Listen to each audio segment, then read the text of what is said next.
Hey guys, Aaron Cybertron Zhang here, and today I'm back with another episode of Road to Ranked, where I climb the Online Series 10 ladder and provide live commentary as I go.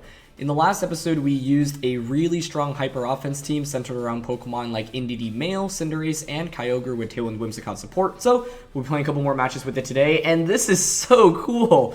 We're running up against a mono-electric type team. Wow. Alecki, Luxray, Zekrom, Rotowash, Thundurus, and Zapdos. That's awesome. Okay. So, there are actually a lot of good max options here for my opponent. I think Rotom is probably the Pokemon I'm most nervous of playing against. And then the Thundurus is also kind of annoying for just disruption.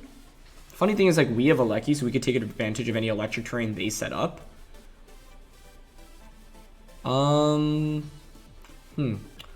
Because I definitely want to go with like Whimsicott Indeedee, but the problem here is Indeedee can only stop Thundurus from disrupting us with its priority prankster attacks with Psychic Terrain if Psychic Terrain is up, right? I also have to respect Intimidate from Luxray. This is actually a really scary matchup. Like, this is mainly because our restricted Pokemon is Kyogre, right? So going up against 6 electric type Pokemon is definitely a little bit intimidating. I think I'm going to go Whimsicott Indeedee because Expanding Force generally does good damage early game. Kyogre in the back, and I need a good max option. I feel like it should probably be Cinderace. And even though Cinderace like can't do super effective damage into my opponent's team, I generally think it's valuable here, whereas like Alecki can't really hit my opponent's Zekrom for a lot of damage, for example. So we'll see how things play out, but that's a really, really cool team, so honestly I'm rooting for them. Either way, though, thank you so much as always for watching Road to Ranked. If you enjoyed, please share your support by leaving a like. I'd really appreciate it. Question of the day: with the Diamond and Pearl remix coming out soon, I'm curious what your hopes or expectations for the game just in general are. For me, I would say that even though VGC is going to stay in Sword and Shield, and we know that, I hope that, you know, there will be fun, kind of unofficial VGC formats. And it'll probably be more like fan created, right? But I hope that there's like a vibrant community that's interested in playing competitive doubles in the remix, because I would definitely really, really love that, and to do some content around that. So yeah, they're gonna go with the Alecki and Rotom. I think I'm just gonna start this off with a Tailwind and Expanding Force. This is actually a really good lead for us to run into because we get a lot of damage to start off the game, unless there's Scarf Alecki and then the Electro Web into like Max Rotom. But this is a ton of damage, and we actually one-shot Alecki in the last episode with Expanding Force on turn 1, so if we're able to just pull that off here, that's an even better start to the game, but either way. Yeah, it is going to be Focus Sash.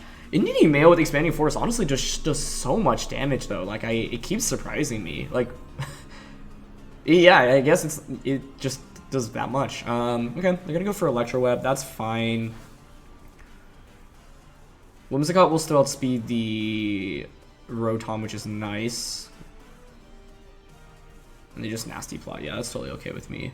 Because, like, even if you max the Rotom right now, I already got so much damage off, and you don't have your Berry anymore either. So if I'm my opponent, I'm maxing Rotom, I'm T-bolting into the Indeedee. I mainly want to get rid of Alecki. I've got Kyogre and Cinderace in the back. Yeah, so I think I'm going to just Moonblast the Alecki here and Expanding Force. Them being Focus Sashed actually is kind of an issue for us. Because the thing is, if you max Rotom here, which they should, you'll be able to max Lightning as well, and that's pretty scary. And they're definitely going to have Zekrom in the back as well. I mean, maybe I could have switched Indeedee out here. I guess they could also click Electro Web, but that would actually be a really big mistake on their end, because it would allow me to get another Expanding Force off, and that would be huge right now for the game state. Oh, okay, Alecki's going to Protect. That also works for me, I think. Because if you pick up a knockout on something, it gives me a free switching into Kyogre, which means that I can just click Water Spell. Because the thing is, Indeedee still outspeeds Rotom, so I think they could have taken advantage of Alecki there. That's a lot of damage onto Rotom, honestly, right? So they're going to go for Max Lightning. They're going to target Indeedee down, but this is perfect, right? I just bring in Kyogre now, and I can just go for a Helping Hand Water Spout. I guess then the question is, does Helping Hand Water Spout actually knock out the Rotom from the range that it's at right now? I could also just Moonblast Water Spout, alternatively. The other option is to go into Cinderace and max it, go for like Helping Hand Max Darkness, but then like the main thing is right now I want to KO Alecki because we outspeed it. So I'm leaning towards just Helping Hand and Water Spout, because let's say it doesn't even pick up the knockout, it's actually not even the end of the world for us, because then we can max the That should knock out Rotom. Really feel like it should. I guess the question is whether or not Moonblast and a Water Spout are helping Hand Water Spout stronger here. I actually lean a little bit more towards Moonblast here. See, Kyogre's definitely gonna outspeed the Alecki. We still have Tailwind up. They could always protect the Rotom. That would be fine by me. Yeah, I'm just gonna go for Moonblast instead, actually. Mainly because Helping Hand is still spread damage. Basically, I guess the question is, like, if Rotom were at 80% or 90%, well, closer to 80, would I think, like, a regular Rotom, that is, would I think a Helping Hand would KO? Okay, they're actually going to switch Alecki out, which is fine by me. Into Luxray, okay. Makes sense to conserve Alecki, because they realize that Alecki can be really good if they stall out their my Tailwind, right? So I think that's a strong play. Nice. Okay, Moonblast should finish it off. And we're still faster than Rotom thanks to Tailwind, even though they Electro Webbed us once. Great. Yeah, so the key thing in this matchup was just getting speed control, right? Like, Alecki is the scariest thing, because with that, they can actually, like, have decent speed control via Electro Web. And the Focus Sash is really what's scary. But, once again, the reality of using a Mono-type team is that you really prohibit yourself in terms of, like, resistances, so it's always cool to see these teams. I give my opponents props because they're really tough to execute, frankly. So I've got Cinderace in the back. One more turn of Tailwind. Honestly, this could be a scenario in which we max Whimsicott. We should max something this turn to guarantee the knockout onto Alecki.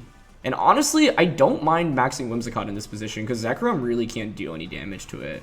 So, like, Starfall just guarantees the knockout onto Alecki, and I'm just going to Water Spout here. Water Spout because maybe Alecki doesn't go for a Protect, and right now they did get the Electro Web off against our Whimsicott. Yeah, and, like, I just don't think Zekrom really has good coverage in a Whimsicott, so this is 100% the best play. I mean, if I max Kyogre, that's also fine. But the thing is, like, Kyogre actually can get one-shot by either Pokemon right now, so I actually think maxing Whimsicott is just the best play because it also changes the terrain right now. And the only downside is I'm at -1 speed, so, like, I don't know, maybe Zekrom has something like a Steel-type attack to hit us. Okay, but they're not going to end up protecting anyway. The main thing we want to cover for here is, like, okay, like, we have Tailwind up, and so we can guarantee the knockout onto Alecki thanks to a max move, right? So by going for a max move and Water Spout there, it's like, okay, if you protect, Whimsicott's just going to get the knockout through Protect. If you don't Protect, well, then this turn happens, right? So it's like, no matter what happens, the game's always going to be in a 2v1 state. And by maxing Whimsicott, terrain will also have disappeared for them. Now, maybe it doesn't really matter, because maybe Zekrom with the Life Orb can just one-shot Kyogre and Cinderace, like regular Kyogre and Cinderace anyway, but yeah. I think the key thing here is that my opponent tried to play towards the Nasty Plot, but the boost in the end actually didn't really accomplish very much. And had they actually Dynamaxed Rotom on turn 1, I think this might have been a completely different game. Because the reality is that we got so much free damage on a Rotom where, like, I was able to just chip away at it and then bring Kyogre and just finish it off, right? So a max Rotom early on could have been really helpful. Then bringing Luxray made a lot of sense because it's obviously quite good into some of my Pokemon, like Cinderace specifically. But, you know, like, it's tough for them to also justify bringing Zapdos or Thundurus. Thundurus is tough, especially with me having Indeedee. Zapdos you could maybe argue for as a max option, but Rotom does really feel like the best max option for them there. So, yeah. Mono-type teams are always, like, difficult to execute because of the fact that, like, the type weaknesses, it's just harder to have good, like, typing synergy, right? As in, like, you'll be weak to, it's very easy to be weak to just one Pokemon or one type, and even though, you know, Electric isn't weak to water, and Electric actually beats water, Kyogre under Tailwind still just puts on so much pressure, and Rotom was the one thing we needed to watch out for, and getting that early damage was really, really helpful. So, yeah, that's a really cool team, and let's just keep it going. All right, second match of the day, and it's ranked number 75. That's pretty cool. And they've got Pikachu. I think this was a pretty high-ranking team back in Series 8. Definitely seen the 6 Pokemon before, but I don't remember the sets, honestly. This is Hyper Offense against Hyper Offense, right? We have so many similar Pokemon. I lean towards Whimsicott Indeedee here. Whimsicott, Indeedee, Lecky. I don't like Urshifu at all here if I'm bringing Indeedee, because then like Sucker Punch doesn't even give me that much value. Do I even bring Kyogre is the question. I mean, I have to, right? I mean, Pikachu maxing is what concerns me here. But I guess like expanding Force into Tailwind. No, okay, let's say they go Whimsicott Pikachu. I'd even consider like Helping Hand into Max Psychic onto Pikachu turn 1. Because I actually think Pikachu is the most important Pokemon for my opponent right now. So, yeah. I don't really know what to expect here. We'll see. If I were my opponent, I would actually very heavily consider Whimsicott plus Pikachu lead, and then Kyogre in the back with the 4th. Maybe Amoonguss. But they're going to go Amoonguss Talonflame. I'm very happy with that. The only question is how fast is your Amoonguss? Like, because if you're fast, speedy Amoonguss, I have to be careful about... the play I want to make is Helping Hand expanding Force turn 1, but I feel like I should just match their Tailwind. It's like, also, is Amoonguss sashed here? Does this help expanding Force one-shot? Given the team, does it make sense for them to be fast? I could see them being min speed to help against like Trick Room teams. But I feel like if I don't Tailwind, and they just Flare Blitz to KO Whimsicott, that could be really bad for us. Oh, here's an interesting decision. It would be to max Indeedee. Nah, I don't think I can. I'm just going to Tailwind Expanding Force. Okay, we're just going to trade Tailwinds. Cool. That works for me. Indeedee Male has really been the MVP, feels like, in a lot of these matches. It was so good yesterday, and here we're just going to get so much damage off immediately as well. I'm assuming it doesn't KO Amoonguss, but I don't know. This Indeedee has done so much damage. It is sashed, okay. I mean, wish I weren't sashed, but that's fine. If you Spore, it's going to go into... Okay, so the frustrating there is I actually could have gone Moonblast Expanding Force and then just Tailwind the subsequent turn. And I didn't go for it, but that's okay. Talonflame will faint from recoil now. And I can see Amoonguss switching out. I think I'm just going to Moonblast here, though, and burn a turn of sleep here. Yeah, Slash Amoonguss makes the most sense there, but, you know, I can't taunt it because the Psychic terrain is up. And you also have to be worried about Mental Orb on Amoonguss. Oh, they actually protect it, okay. That makes sense, I think. But then this is interesting now because it does give me a free switch in. This is where it's like, I actually think you bring in Pikachu right now. They brought Pikachu. Maybe I should have just brought Cinderace. I think it actually will kind of boil down to how quickly we wake up with Indeedee, which is kind of scary. I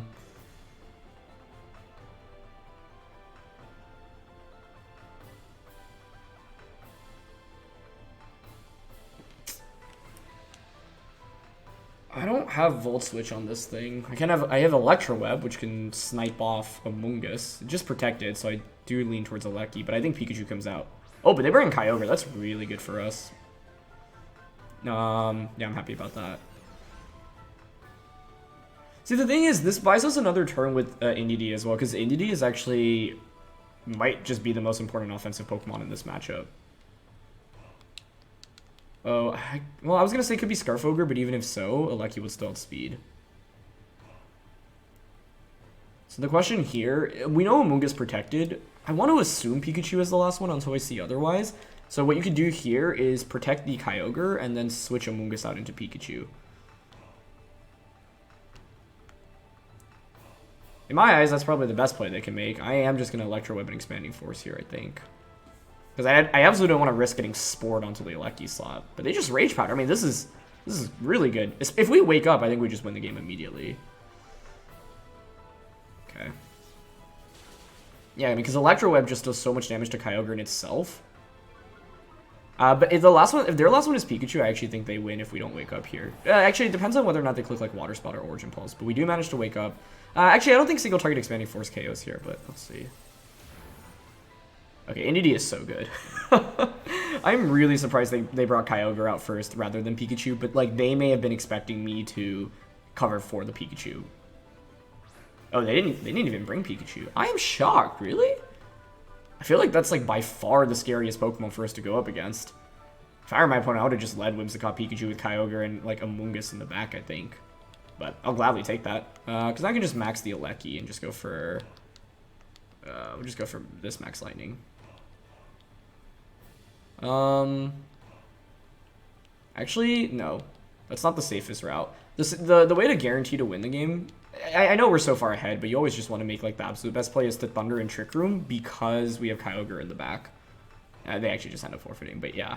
I think maxing Alecki there is honestly also fine, because like I don't think Cinderace can one-shot Alecki, so I think either route in this game can probably work, but yeah, I think like the really cool thing about this team, which we were able to do in that previous episode, is yeah, set up Tailwind and then Trick Room the last turn of Tailwind, because like sometimes you will run into faster Pokemon in the end game, right? And so Indeedee and Kyogre are pretty fast with this team, but it's still, you know, like under the base 100s. And so there are still a fair amount of Pokemon in the format that you'll run into that will outspeed you, including a lot of the restricted Pokemon. So yeah, either way, I'm sad my opponent didn't bring Pikachu there. I guess if anything, I'm happy because it made the game easier, but I think that would have been like the scariest Pokemon to run into. So yeah, another fast one, and we'll just keep it going.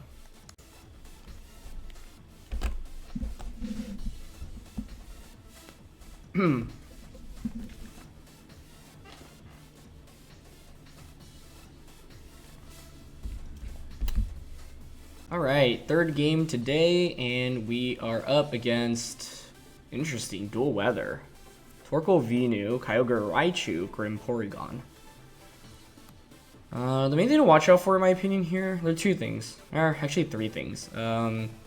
Sleep Powder from Venusaur, Trick Room from Porygon, and then Light Screen from Grimmsnarl. All of those are pretty disruptive.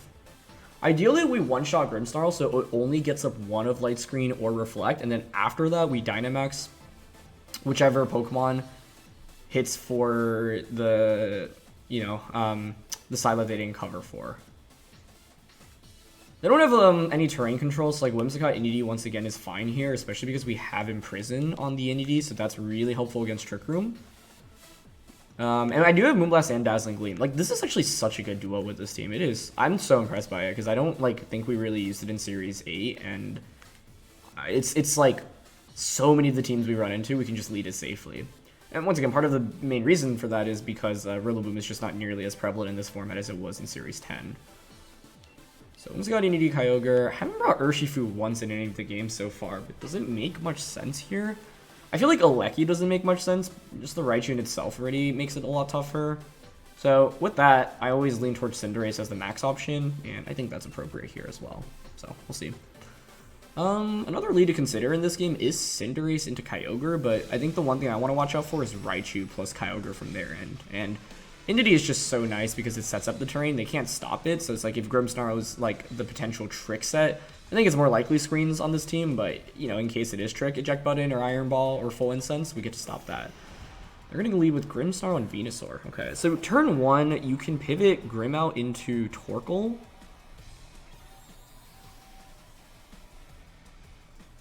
Or you can just Light Screen. Now, the thing is, with Light Screen, I don't even think Moonblast and Dazzling Gleam KOs. So I'm down to just Expanding Force and Tailwind turn 1, honestly. Mainly because, like, Venusaur is my opponent's main max option outside of Kyogre. No Tailwind, Venusaur isn't nearly as scary. Especially considering we've got Cinderace in the back. Now, this is the interesting thing about Grimmsnarl for my opponent's team. As in, like, it is not that offensive. Well, I mean, some players will run, like, max attack Grimmsnarl with Spirit Break or Sucker Punch. Or any dark type attack. But I think here... Turn 1 will be interesting, but if they actually end up switching Grim out into Torkoal and then we just get an Expanding Force off, they are in really, really, really bad shape. So, we'll see what they opt for. And they're just going to max, but I'm actually very okay with that because the thing is, I get Tailwind up, I set up the Psychic Terrain, which now means that the next turn I can just bring out the, Cinderace, and Cinderace will just demolish the Venusaur. However, the scary thing is that Venusaur is really good thanks to G-Max Vine Lash, so even if Venusaur only gets one turn and it's a Vine Lash off, that's still a pretty important turn for them. Okay, either way, we're going to Tailwind. I expect to see Light Screen here, but let's see. Oh, they don't Light Screen, okay. Interesting. How sick would it have been if we just maxed the... Oh, it's Policy, okay. I mean, that's not super surprising. Is that coming from Weather Ball? That is so interesting. So they'll draw my Entity Speed, but I'm okay with that because you didn't set up the Vine Lash. They just Spirit Break. Okay, that could have gone a lot worse. I mean, I guess it could have gone better, but I'll take it. Cinderace is the obvious switch in right now, but the thing is that it is kind of weak into the Kyogre in the back from my opponent. I mean, sort of protecting here is so obvious.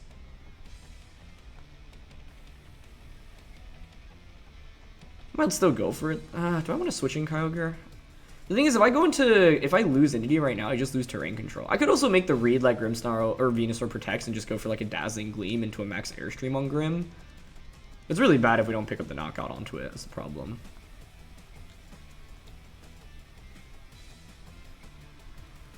And because we actually activated Weakness Policy on this thing, it's actually an offensive threat to Cinderace, which is kind of scary. So, as much as this pains me to do, I am going to switch in the Kyogre, I am going to Max, and I am going to Max Airstream into Venusaur. That was a nice turn 1 by them. Max Strike is not something I considered, but that's smart. And I also, like, Weakness Policy Venusaur is very good in this format, so it's not something that's surprising, but it's just something I haven't run into in a while because we played so much of Series 10. So, like, this turn was tricky because another play my opponent could have made was swapping Grimmsnarl out into Torkoal. That sets up the Sun, and because they had gotten the Max Strike off, Entity was actually at -1 speed. So then you can outspeed Entity, which is scary. So I think here, more often than not, Venusaur is just going to Max Guard. But the thing is, like, the Grimmsnarl can't do very much to Cinderace right now to disrupt me. I guess the problem is if they... okay, sweet. So they end up not protecting. I was going to say, the problem, which would be pretty interesting, is if we max Airstream into Max Guard, we change ourselves to Flying type, and then Grimmsnarl actually has like Thunder Wave. Because the thing is, you can still use Prankster attacks with Psychic Terrain up against non-grounded Pokemon, because they're not affected by the Psychic Terrain. So that actually could have been really scary. I'm just going to go for another Spirit Break. I guess the frustrating thing here is now my Kyogre eats up a Spirit Break, rather than if I had just stayed in with Entity. Like, sure, I'd lose Entity and I wouldn't have Weather Control, but do I really need Weather Control? Because, like, Kyogre is still going to do so much damage with a full power Water Spout, right? Okay, so they bring out Porygon. It's so easily set up Light Screen right now.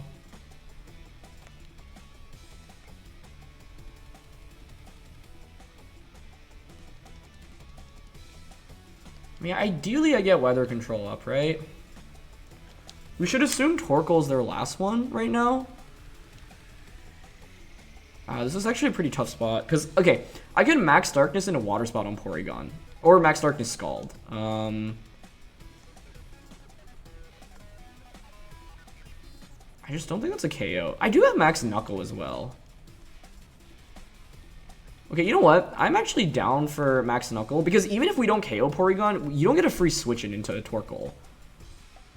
Right, they are going to set up Reflect finally, but that's okay, I think. I just wanted a Max Darkness for special defense drops, but I don't think those drops are actually that valuable. But yeah, I think if I had actually just sacked the NDD, things would have been better here. And they did a good job not leading with Trick Room, but rather conserving it for the late game, which I think is a smart decision on their end. Okay. It's not really good damage on both, honestly. I wonder if Max Dark... No, there's no way. I just realized they had traced the... Wait, that's actually really funny. That they had traced... So you don't see that every day. Okay. So they're Psychic type now. Trace normally implies like Foul Play, Eerie Impulse.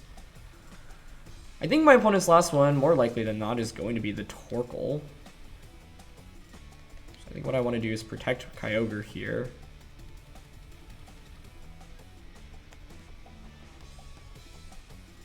I don't want to pick up a knockout here necessarily is the thing. I mean, surely their last one is Torkoal, right? How could it be? Oh, wait. I mean, Kyogre actually would be the one that makes the most sense. Oh, I just realized that. Oh, I can't really deal good damage to Kyogre, can I? Like, the best bet here is that Porygon actually clicks Recover, and then, like, Okay, they Spirit Break. Yeah, Recover would actually be really good to see here, because it means we don't pick up a KO. Okay, yeah, that's actually good. This is one of those scenarios where, like, I intentionally don't want to pick up a knockout, and I actually think that benefits us, oddly enough.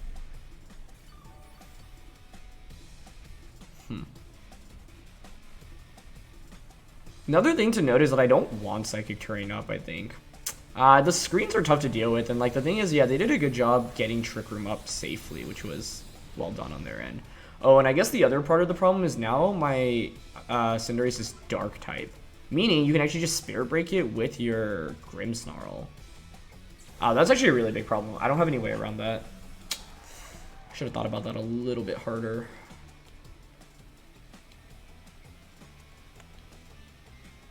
Still 3 turns of Trick Room. Yeah, like, things get really dicey when you're using this team if Trick Room actually manages to get up. So they did a good job getting Porygon in safely. Maybe that's where Choice Band Urshifu could have been good for us. The game's not over, though. So, like, their last one's... It's going to be Kyogre or Torkoal. At this point, I expect it to be Kyogre. You can go for another Spirit Break. I would Spirit Break Cinderace here, and I think if they go for that and recover with Porygon, I don't really have a way to win this one. Unless my Indeedee outspeeds their Kyogre. Or, for some reason, they don't target the Kyogre. Okay, Sucker Punch makes no sense there. Yeah. I was just expecting to feint anyway, but I lost the potential attack there. Okay, they do end up targeting Cinderace anyway. But it's always more optimal to high jump kick there. But they did make the correct play. It is recover again. Okay. Why did I not feel comfortable with Urshifu in this game? Primarily because of the, I think what really went wrong for us here. Oh, that's actually really good damage with Water Spout still. Wow. Alright, it's still potentially winnable if they're, like, depending on the Kyogre speed set, but I assume Kyogre is going to be bulky and speedy enough to outpace us here. The lead was not even bad for us, right? Like, the lack of Urshifu was bad. I guess I should just try to eliminate... The thing is, I can't safely eliminate Grimmsnarl on turn 1 because I don't have Focus Sash on Whimsicott, so one play they could make is switch Grim into Torkoal and then just max use Whimsicott. But I guess the odds of that are pretty slim, it feels like. 2 turns of Trick Room. So I have to hope to outspeed Kyogre here and get an Expanding Force off and then maybe a Scald Bird. Actually, maybe we just prioritize knocking out Porygon first, but I think this game is over, but I'm going to play it out. I'm going to play this turn out at least to see what moves they have. Because if for some reason they're like Scarf Kyogre. Yeah, you just go for Ice Beam. Trace is really interesting. Yeah, they do get the KO. Okay, well played. There's also the weakness policy that scared me. So Urshifu would have been the answer, but the thing is that Banded Urshifu isn't exactly amazing into a Max Venusaur or a Grimmsnarl. And so this is a great job on my opponent because they realized that I'm relatively weak to Trick Room, but they didn't lead with Trick Room. And I love the decision to not bring Torkoal either. And I think I should have thought about that a little bit more because I kind of tunnel visioned earlier on their last one being Torkoal. And then, like, if it were Torkoal, we would have had a shot, right, with Kyogre. But without it, I just don't love my approach here. So if we knew they were leading Grimmsnarl or Venusaur, would I change my lead? Honestly, Whimsicott Indy is still really good into it. So then the question is, what other Pokemon can I bring? I don't love Alecki. I could have stuck to my game plan, which was like go for Moonblast and Dazzling Gleam turn 1 onto the Grimmsnarl slot. They did a good, like, they didn't end up clicking Light Screen, which is the frustrating thing, because if they click Light Screen, then, like, that play doesn't work, right? So I think the tricky thing here is the combination of screens plus Trick Room, which isn't, like, that rare in Series 11. Like, that was a really strong combo in Series 8, right? So that's not anything too surprising, but the strength of my opponent's team there is that they didn't rely on Trick Room, but they had a Trick Room option. And if you have a late game Trick Room against the team that we're using here, it's just super, super strong because we have very few Pokemon that can protect. I guess the turn I maxed Darkness with the Cinderace, I could have gone for like a Knuckle. Actually, Airstream would probably have been the best option there. But once Trick Room goes out, I think it's actually really difficult to win the game. Could I have considered max, like, high... No, I was still maxed with the Cinderace. I was thinking, like, high jump kick, but no, we obviously can't because we had committed the max to beat the Venusaur earlier. So I could have actually decided to not max and just, like, Pyro Ball the Venusaur. That would have been interesting as well. But the thing is that the rain was up, so I don't even... I feel like it should be a KO, but then we could miss, but maybe that would have been better. Anyway, that's going to be it for today's episode, so thank you so much as always for watching. Leave a like if you enjoyed. Don't forget to answer the question of the day, and I'll see you all soon. All right, peace.